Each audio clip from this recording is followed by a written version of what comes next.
말씀 거의 이제 전체적인 예. 얘기를 다 하셨는데,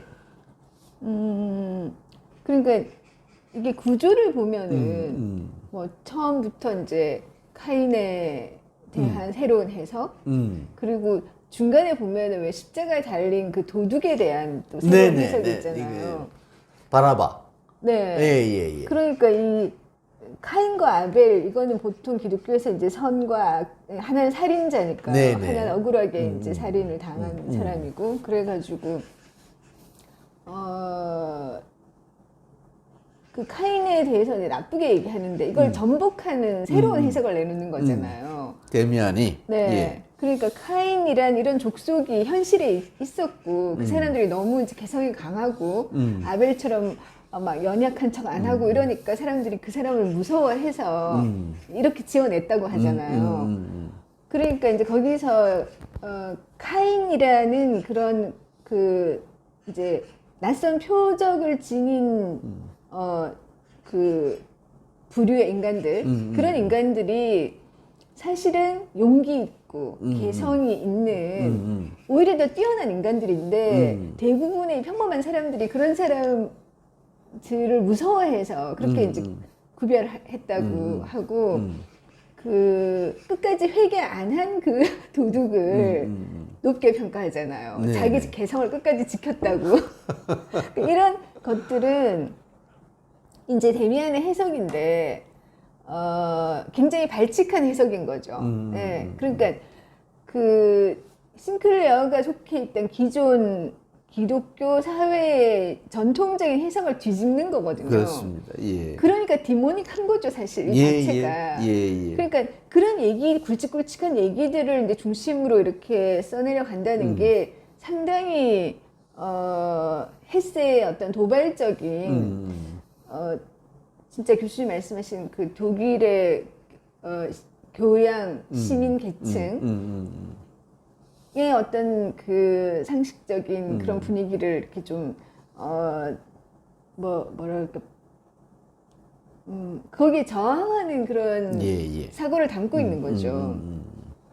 근데 그것을 어떻게 굉장히 이제 멋지고 재미있게 이끌어 가지고 써냈다는 거, 그게 헤세의 정말 저는 능력인 것 같아요. 소설적인. 예. 이걸 약간 성장 소설 이제 그런 방식으로 이제 읽어낸다는 거는 기존의 해석 너무 절대 흔들 수 없을 것 같은 그런 것을 한번 완전 반대로 해석해 보는 이런 것이 사실은 그 하나의 세계를 깨는 거잖아요. 기존에 거기 보면 이런 얘기 나오잖아요. 신분 이제 그 싱클레어가 속으로 생각하는 거예요. 저 신부님의 의견이 틀릴 수 있어. 예, 달리 생각할 수 있어. 할 수 있어. 이렇게 생각하는 이게 이제 어떤 그러니까 반항? 그렇죠. 새로운 성장, 그러니까 한 세계의 원형적인 하나의 세계를 깨는 사고 방식이란 말이에요. 어쩌면 약간 데카르트적인 거기도 하잖아요. 회의해라, 이제. 그렇죠. 의심할 수 있는 거 다 의심해라. 라고 하는 그런 것이 이제 전체적인 메시지인 것 같아요. 그러니까, 이제 소설에서는 기독교를 이제 그런 거를 보는 거죠. 기존에 너무 이제 교리화돼서 사람들의 사고를 좀 이렇게 굳게 하고 억압하고 있는 여기에서 이제 깨어나기 위해서는 완전한 반대의 그런 해석이 필요하다라는 그런 발상을 가지고 이제 풀어나가고 있긴 한데 그러다 보니까 기독교에 반대되는 뭐 조로아스터교라던가 또 뭐 거기 보면은 약간 불교적인 또 하여튼 인도의 그런 뭐 요가 사상이랄까 뭐 이런 것들이 조금씩 소개가 되고 이제 그런 것이 다 어떻게 보면 기독교에 대한 엔티테제로서 그런 것들을 이렇게 배치를 하는 것 같아요. 그렇게 해서 이제 전체적으로 거기서 이제 얘기하는 주제 같은 얘기는 이거거든요. 그러니까 너 자신, 너 자신이 되어라. 그러니까 사람들이 너무 자기 자신으로 돌아가고 자기 내면의 소리를 듣는 것을 두려워하기 때문에 자꾸 패거리 짚고 다른 사람들하고 만나고 자기 자신으로 진화하지 않으려고 끊임없이 노력하고 있다는 거죠. 네네. 그래서 그런 오히려 삶이 전쟁을 만들어낸다. 근데 데미안이 가르쳐 준 것은 결국은 네 자신이 되는 길을 열어준 거죠. 그래서 이것은 또 약간의 불교적인 그런 걸 수도 있다는 생각이 들어요. 자기의 어떤 자아를 찾아가는 네. 그런 길을 이제 전면적으로 이렇게 제시를 하면서 그 길을 배우는 것이 이제 어느 정도 마무리되는 게 제일 마지막에서 결국 자기 안에서 데미안을 발견하잖아요. 네네. 그러니까 그 길을 그렇게 사는 방식을 이제 다 익힌 거죠. 네. 그러니까 어느 정도 알을 깨고 이제 성장, 사춘기를 이제 잘 보낸 한 소년의 이제 성장 기간 이제 거기서 끝났는데 이게 한편으로 굉장히 반전 메시지가 있는 것 같아요. 사람들이 모여서 막 회합하고 괜히 떠들고 막 이러다가 전쟁이 나잖아요. 근데 그런 사람들이 정말 그 자기 자신이 인간이 되기 위해서 거기서 보면은 어떤 사람은 개구리에 멈추는 사람, 어떤 사람은 뭐 도마뱀에 어떤 사람은 개인의 수준에서 끝난다. 인간이 되지 못한다는 거죠. 그래서 끊임없이 이제 자기 세계를 깨면서 인간에게 이르렀을 때, 그럼 이 인간 다움을 갖춘 인간, 그리고 자기 운명을 발견해가는 인간, 자기 운명을 깨닫고 거기에 도달하려고 애쓰는 인간, 이런 사람은 결코 이제 그렇게 저급하게 남을 공격하고 그 소중한 인간 하나에게 총구를 겨누는 그런 전쟁에 전쟁을 좋아하지 않는다는 거죠. 그래서 한편으로는 그 시대에 대한 자기도 전쟁에 나가기도 했잖아요. 그죠? 네네. 그러니까 그 시대의 어떤 해결책으로서 왜 시대가 이렇게 됐냐 이거죠.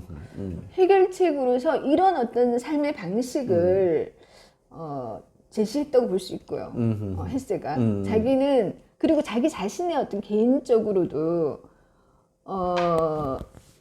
그런 어떤 기독교적인 교리에 갇힌 그런 것이 이제 이 감수성 예민한 소년에게 굉장히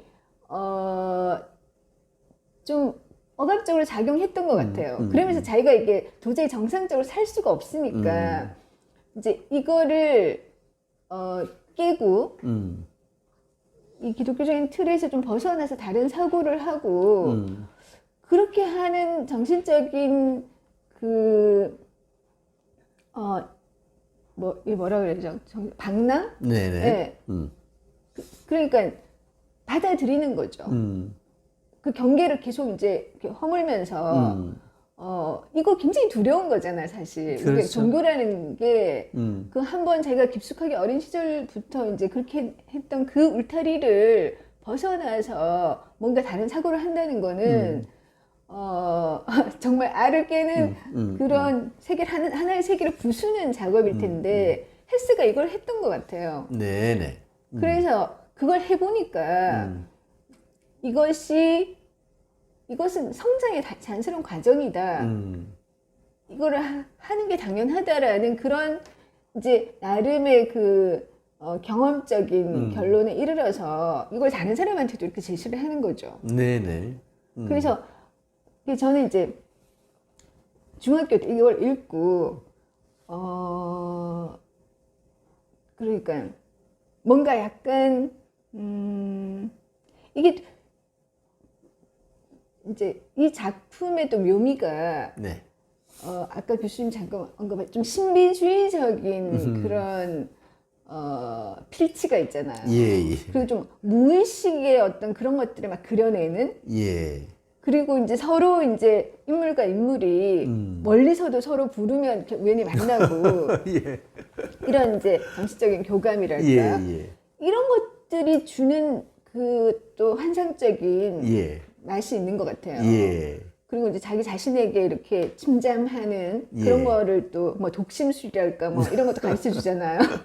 그래서 좀 비이적인, 좀 에소테릭한 그런 미적인 쾌감 같은 게 이 작품 속에 있고, 예. 그리고 뭔가 모든 사람이 다 읽는 건데도 불구하고 내가 무슨 비밀을 가진 듯한 이 데미안을 안다는 것은 그런 생각을 또 하게 되잖아요. 예, 예. 그래서 이제 청소년들이 이 작품을 읽고 어떤 해방감, 예, 카타르시스 그런 걸 느끼는 것 같은데요. 예.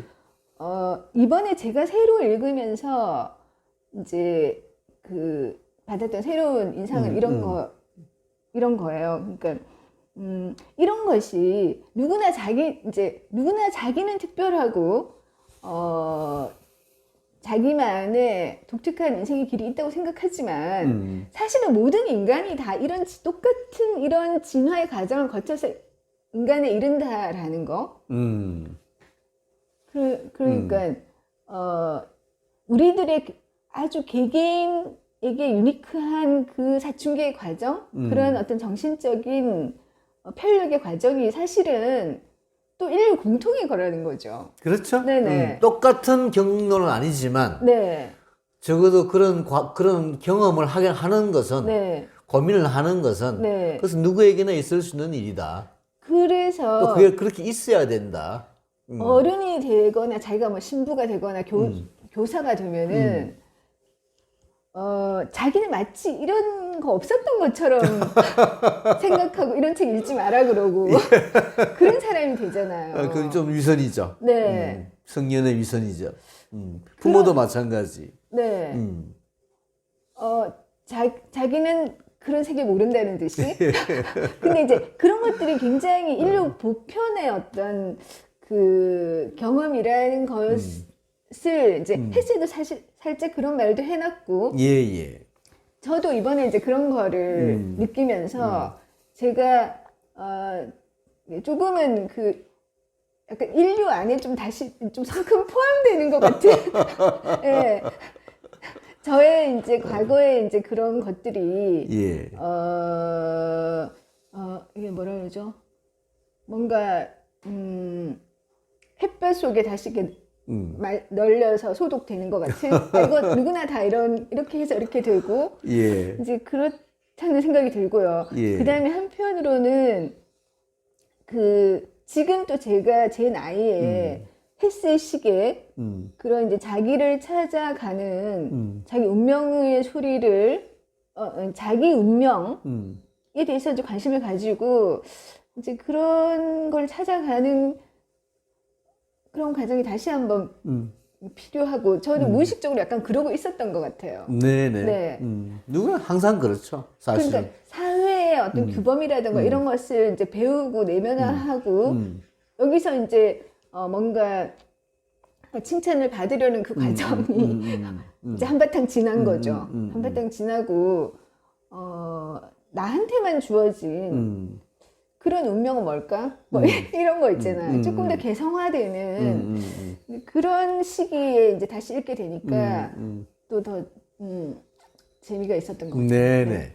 네. 운명까지는 저는 모르겠지만은 아무튼 뭐 저 자신 방금 선생님 말씀하신 이야기 중에 제일 중요하게 제가 느껴지는 것은 어른이 되었다고 해요. 어른이 되었다고 해서 마치 진짜 자신은 그런 뭐 사춘기의 고민이나 방황이나 방랑이나 이런 게 없었다는 듯이 네. 자기는 그냥 모범 인생으로만 살아왔다는 듯이 네.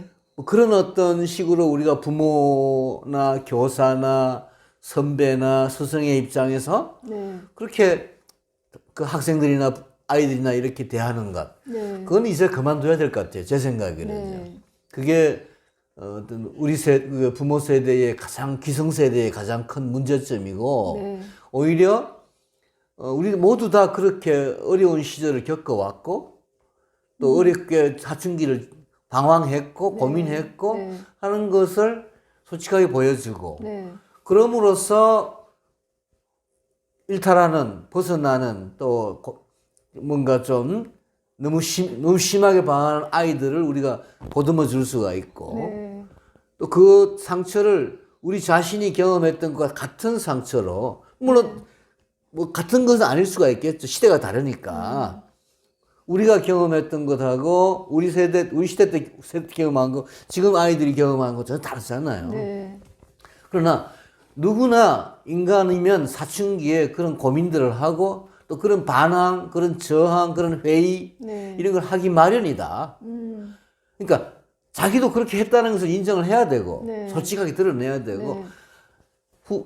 아이들이 그런 고민을 하고 있는 것에 대해서 솔직히 그야말로 진지하게 긍정적으로 받아들여야 되는 거죠. 네. 그래서 같이 고민해보고 또 같이 느껴보고 같이 울고 웃고 하는 그런 공감이 있어야만 네. 지금 세대 갈등 지금 우리가 특히 그렇죠. 먼저 삼는 거죠. 네. 이걸 극복할 수 있을 것 같아요. 네. 저도 뭐 아이들에게 학생들에게 뭐 다 우리 거기 경험했다. 네. 아주 그걸 뭐 그런 우리가 다 하니까 뭐 그거 아무것도 아니야 이런 식으로 얘기하지 말고 그거 다 소중한 경험이다. 네. 열심히 고민해라. 열심히 회의해라. 좀 반항하는 걸 도와야 할까요? 그렇죠. 도울 네. 필요가 있죠. 그리고 오히려 세상에 대한 고민 같은 거에 대해서도 솔직하게 진지하게 이야기를 해야 되는 거죠. 네. 헬조선 뭐 그 심한 말일 수도 있겠지만 우리 사회의 여러 가지 문제점 이런 거에 대해서 진지하게 고민하고 네. 또 그렇잖아요. 우리가 항상 어떤 그 훌륭한 사람 또 힘들게 살아서 예를 들어 뭐 독립운동가 네. 일제시대 때 네. 그런 사람들을 존경하고 그런 사람들을 받들어야 된다고 얘기를 하지만 아이들에게 그렇게 살아라고 그런 얘기는 잘 못하잖아요. 네.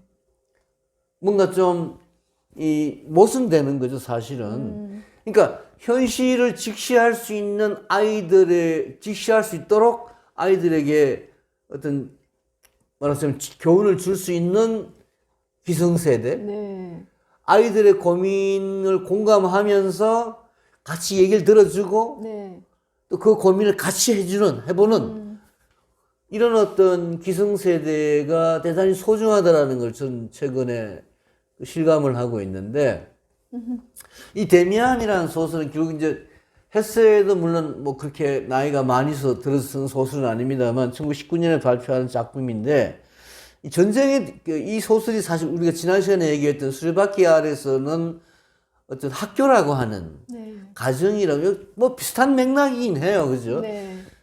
싱클레어가 한스가 느껴지더라고요. 그렇죠. 네. 뭐 한스의 또 다른 모습이죠. 네. 싱클레어는. 네. 근데 전쟁이 이제 나타나죠. 네, 여기 네. 한스는 그냥 자살하지만 네. 어쩐 말하자면 학교 어떤 획일적인 학교 교육 네. 또 그 한스에서도 그런 기독교적인 어떤 그 부르주아 사회의 체제적 억압 이라는 게 굉장히 중요한 네. 그 문제가 되는데 싱클레어의 경우에는 그게 더욱더 이제 확대가 되어서 전쟁까지 일어나는 거죠. 네.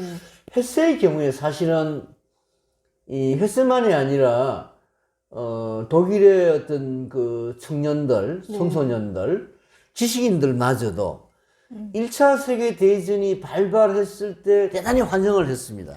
그런 좀 이상주의적으로 바라본 게 그렇죠. 있었죠. 네. 그러니까 1914년 이전에 어떤 그 유럽, 네. 그러니까 뭐 독일 같은 경우 카이저, 그러니까 황제가 다스리는 대단히 어떤 그 말하자면 군사화돼 있고 또 군국주의화돼 있고 집단화돼 있고 이런 또 그런 억눌린 어떤 그런 억압적인 요소가 많았지요. 그러니까 개인의 자유, 개인의 개성 이런 거 철두철미 무시하는 네. 그런 군사 국가 프로이센이 독일 통일을 이룩하고 난 뒤에 끊임없이 이 프랑스나 이런 뭐 러시아 전쟁도 하고 뭐 하여튼 그렇게 굉장히 억눌린 사회 속에 살아 있었단 말이에요. 네. 황제로 상징되는 카이저로 상징되는 어떤 억압적인 어떤 그런 게 근데 그것이 파괴될 것이다. 네. 그게 파괴되고 새로운 세상이 올 것이다. 네. 이 전쟁이라고 하는 그렇게 받아들였죠. 네. 그러나 곧 그게 아니라는 걸 알게 되었죠. 네. 왜냐하면 이 전쟁은 뭐 터지자마자 아주 긴 수년, 몇 년 동안 교체 상태에 빠져버리잖아요. 네. 이게 뭐 어떻게 될 판인지 그냥 완전히 그냥 그야말로 젊은이들을 죽음의 그렇죠. 도가니로만 몰아넣는 네. 어떤 변화나 새로운 세계에 대한 비전 이런 건 전혀 없는 네. 전쟁을 위한 전쟁, 살육을 위한 살육으로 이 그야말로 없어야 될 변화로 이제 네. 그러는 과정에서 헬만에서는 완전히 반전주의로 돌아가죠. 네. 그리고 또 지식인들도 마찬가지고 물론 국가는 네. 사회는 심지어 종교마저도 네. 그런 어떤 그 독일 군국주의를 찬양하고 뭐 그런 식으로 이제 계속 그 체제적인 어떤 그 기존의 어떤 그 규범이나 기존의 네. 가치를 그대로 지키려고 했기 때문에 네. 전쟁이 끝나고 난 뒤에 이제 헬만에서 이 소설을 1919년에 발표할 때는 이 전쟁이라는 게 너무나 비인간적이고 허무하고 이건 그야말로 자기가 그 전쟁이 시작되기 전에 이 세상은 파괴된다라고까지 느껴서 전쟁 초기에 그 전쟁을 환영했던 것은 그야말로 환상이었다, 네. 환영이었다라는 것을 자각하면서 그런 소설이죠. 네. 네. 결국 이 전쟁은 인간 개개인을 몰살시켰고 우리를 모두 집단 학살로 몰아넣었고 네. 집단 파괴로 몰아넣었고 결국 이런 것은 인간성이고 네. 그런 이야기를 이제 데미안을 통해서 하는 거죠. 그러니까 종교라든가 아니면 뭐 정치 체제라든가 예, 그 예. 외부적인 규범이 그 개인의 심리라든가 개인의 어떤 인간다운 성장에 끼치는 병리학적인 영향 같은 거 네네. 그런 것에 굉장히 좀 천착을 하는 것 같아요. 네네. 그렇죠. 헬스는. 그래서 사실 뭐 우리가 시스템을 고쳐야 된다. 예를 들어서 뭐 이런 것들은 또 외부적인 환경을 바꾸는 거잖아요. 예예. 그러니까 그런 것으로 충분하지 않고 이 뭔가 이제 그 각 개인이 이제 거기서 벗어날 수 있는 그 길을 만들어 주는 거, 그 오솔길, 그 오솔길을 만들어서 그 길을 내는 것, 그것이 이제 헬세가 자기가 좀 인류에게 기여할 수 있는 뭔가가 아닐까라고 이제 생각했을 그렇죠. 것 같아요. 예, 맞습니다. 예. 그래서 그런 것을 이제 그 소설적인 미학에 담아서 사실 이렇게 그 냈다고 할 수 있는데요. 여기서 굉장히 어떻게 보면 고귀한 그 개인주의적인 그런 발상을 느낄 수 있거든요. 한 네네. 개인 우리가 사실 총으로 휙 죽일 수 있다는 것은 그 개인이 안 보이기 그렇습니다. 때문이잖아요. 예예예. 그 개인으로서의 완전한 인간. 가치를 지니고 있는 예, 그 개인이 그 사람이 되기까지 얼마나 많은 수고와 그런 고난을 거쳐서 그렇게 형성되어져 있는 그 한 개인을 그렇게 무수히 죽인 전쟁. 예. 그러니까 그 개인에 대해서 사실은 우리가 개인의 눈을 바라볼 수 있으면 죽일 수 없다고 하잖아요. 개인이 보이면은 이제 전쟁을 할 수가 없는 거죠. 예예. 그래서 그런 고귀한 개인주의가 하나를 느껴졌고, 이제 그 모든 것보다 정신의 자유가 네네. 중요하다는 거죠. 예. 어떤 것으로도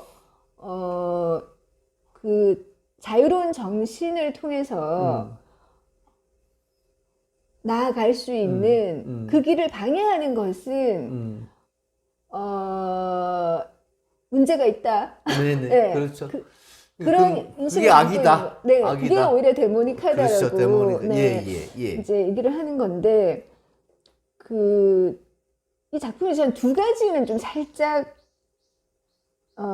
이해가 안 되는 거 있긴 있었어요. 왜냐면은 데미안의 어머니 데미안이 에바 부인? 너무 부자라는 거. 뭘 해서 돈을 벌었는지 알 수 없는데 이게 정말 뭐 마약을 한 건지 뭐 마약상인지 물론 그런 암시는 전혀 없습니다만은 그래도 그 크로머가 그렇게 이제 노동자 집안에 가난하기 때문에 좀 악한으로 그려지고 이 집은 되게 이제 좋은 집에 교육을 잘 받고 교양 있고 이렇다는 것으로 좀 이렇게 그 분위기가 그렇게 이제 그려지는 그러니까 좀 동경하는 네네. 이미지로 그려지는 거 이런 거 약간의 저항감을 저가 좀 예, 갖게 예. 하더라고요. 예. 이게 이제 헬세가 가지고 있는 그러면 가치관과 미의식 이런 것에 기반해 있나 이런 생각을 사실 좀 하게 하는 거였고 또 마지막에 보면은 지금 이 전쟁 제1차 세계 대전을 알이 그러니까 알에서 새가 이제 그러니까 알을 깨고 새가 나오려고 하는 몸짓처럼 네. 하나의 세계를 짚부수지 않으면은 새로운 세계가 될 수 없다. 유럽은 지금 이 과정을 겪고 있다는 식으로 또 마지막에 좀 얘기를 하잖아요. 그렇죠. 예. 그런 표현은 약간은 이제 제일 처음에 언급했던 거랑은 좀 반대되는 생각인 것 같거든요. 그렇습니다. 그래서 그건 조금 모순되는 부분이 있죠. 네네. 근데 뭐 소설이니까 굉장히 뭐 논리적으로 체계적으로 우리가 이야기를 이해하려고 하면 뭐 여러 가지 문제점이 뭐 모든 소설이 그렇습니다만은. 네. 근데 이거는 제가 아는 바로 말씀을 드리면은 헤세가 그러니까 노동자, 빈곤한 가정, 불량한 학생, 네. 불량한 자녀, 네. 그죠? 네. 문제야, 뭐 이런 식으로. 그다음에 부잣집, 모범 학생, 뭐 이런 식의 어떤 그런 대비. 네. 방금 선생님 지적하신 부분인데 그거는 헤세 뭐 데미안 리얼리즘 소설은 아니죠 분명히. 네. 뭐 이야기 연결되는 부분도 사실 굉장히 좀 우리가 우연의 일치 같은 이런 부분도 없잖아 있잖아요, 그죠? 네. 뭐 편지 예를 들어 뭐 그림을 그렸는데 네. 베아트리체 그림을 그렸는데 이 데미안이 그려지고 뭐 네. 보내고 뭐 다시 답장이 오고 하는 네. 것도 굉장히 우연스러운 이야기고 네. 뒤에 또 마지막에 또 뭐 데미안이 같이 뭐 병원에서 만나고 또 똑똑한 이야기도 우연스러운 이야기고 네. 뭐 그러니까 그 소설의 전개, 소설의 어떤 구성, 리얼리즘 소설이나 또는 당연히 어떤 아주 객관적인 어떤 차원에서 소설을 분석할 때에 느끼는 그런 여러 가지 좀 문제점, 빈곤, 어떤 약점이라 할까요? 네. 그런 분명히 있는 것 같아요. 네. 또 그것이 있다 하더라도 그런 사고에 있어서 빈부라고 하는 것을 가난과 어떤 그러니까 불량과 양질 뭐 이런 식의 네. 이렇게 그냥 좀 획일적으로 네. 대비시키는 거 네. 마치 선악 네. 권선징악처럼 네. 이렇게 얘기하는 것도 문제가 있고 네. 근데 그거는 헤세는 명확하게 사회주의를 표현하진 않았지만 이 수필이나 또는 에세이나 이런저런 편지나 이런 걸 보게 되면 자본주의 사회의 빈부 갈등이 만들어내는 그런 어떤 여러 가지 사회적인 문제에 대해서 비판적이었던 사람인 건 분명합니다. 네. 그리고 뭐 사회주의에 대해서 상당히 친화적인 입장을 보인 사람이기 때문에 이 소설에서 나타나는 크로머와 싱클레어 또는 데미안 이 어떤 그 주인공 또는 에바 부인까지 포함해서 그죠. 이것을 좀 계급적인 차원에서 좀 이렇게 도식적으로 그리는 거에 대해서는 조금 우리가 비판할 수 있지만 유감을 가질 수 있지만 그게 개연성은 있죠, 뭐. 예. 개연성은 있지만 예. 이런 것이 청소년에게 이제 미치는 영향을 좀 생각하게 되더라고요. 그렇죠. 학생들이 이런 식으로 이제 어떤 미의식을 정착하게 되면 상당히 문제가 심각하다 그렇죠. 이런 생각을 그 점은 역시 헤세의 어떤 좀 한계라 할까요? 네. 헤세 소설이 갖는 사회 현실에 대한 정확한 인식이나 이런 것 그러니까 헤세는 뭔가 좀 여러 측면에서 사회를 포함한 뭐 종교나 국가나 뭐 가족이나 뭐 이런 여러 가치관에 대한 회의를 이야기하기 때문에 네. 여기서는 그런 그 점에 대한 좀 명확한 그래서 선생님 말씀대로 그런 우려가 있을 수가 있죠. 또 하나 선생님 지적하신 부분은 이제 전쟁 문제인데 네. 전쟁과 알까기 문제인데 네. 마치 그 알을 까고 나와야 된다라고 하는 게 전쟁을 좀 긍정적으로 바라보는 처음에 그러니까 그런 점이 있었죠. 발전적인 파괴인 것처럼. 발전적인 파괴, 네. 창조적 파괴인 네, 것처럼. 네. 발전적 파괴 또는 창조적 파괴. 네. 그렇게 전쟁이라고 하는 걸 분명히 바라본 측면이 없지 않아 있습니다. 헤세나 네. 또는 1차 세계대전 초기. 네. 그러니까 많은 작가들이 1차 세계대전 때 환영을 합니다. 많은 작가들이. 근데 거기에 대해서 이제 2차 세계대전이 발발하고 또 1차 세계대전 이후에 헤세의 입장은 명백한 반전주의로 돌아서서 네. 또 무슨 세계대전 중에도 그런 그 전쟁에 반대하는 이런 어떤 그 글들을 발표하기 때문에 매국노라든가 이런 그 비판을 받기도 하죠. 근데 전쟁이라고 하는 1차 세계 대전을 포함한 여러 가지 어떤 변화가 네. 거기 뭐 알을 까고 나와야 된다라고 하는 그 대면의 메시지 속에 포함되어 있다고 저는 생각을 합니다. 네. 그걸 전쟁을 긍정했다기보다도 그 전쟁이라는 게 계기가 되는 네. 창조적 파괴에 대한 뭐 일종의 그 뭐라고 할까 뭐 긍정이라고 꼭 긍정이라고 봐야 될까 필연이라고 봐야 될까 또 변화의 어떤 그 계기라고 봐야 될까 그것을 헤세가 막 환영했고 이렇다기보다도 어떤 창조적 파괴가 끊임없이 있을 수밖에 없는 네. 그런 어떤 세상의 어떤 변화 법칙에 하는 걸 드러내는 것일까. 그걸 보면 이제 살짝 의심스러운 것이 니체의 그런 초인 개념. 여기도 보면 카인의 그 표적을 가진 자들이 사분이 구체적인 초인 사상을 있거든요. 보여주죠. 그래서 이렇게 가다 보면은 이것이 이제 나중에 그 뭐 히틀러한테 니체도 약간 원흉이 됐다고 하잖아요. 그렇죠. 네, 그렇죠. 그런 식으로 헤세도 좀 그런 사고를 이제 나눠 갖고 있는 것인가? 이런 생각이 좀 살짝은 들기도 헤세는 하더라고요. 전체주의자는 전혀 아니고 네. 또 히틀러하고는 뭐 그야말로 완전 상관이 없지만 상관이 없는 사람이고 오히려 전쟁이라고 하는 것을 어떤 변화의 계기로 본 측면이 있지만 네. 그러나 곧 그것이 아니라는 걸 알게 되었고 또 니체의 경우에도 이제 니체의 초인이라고 하는 게 결국은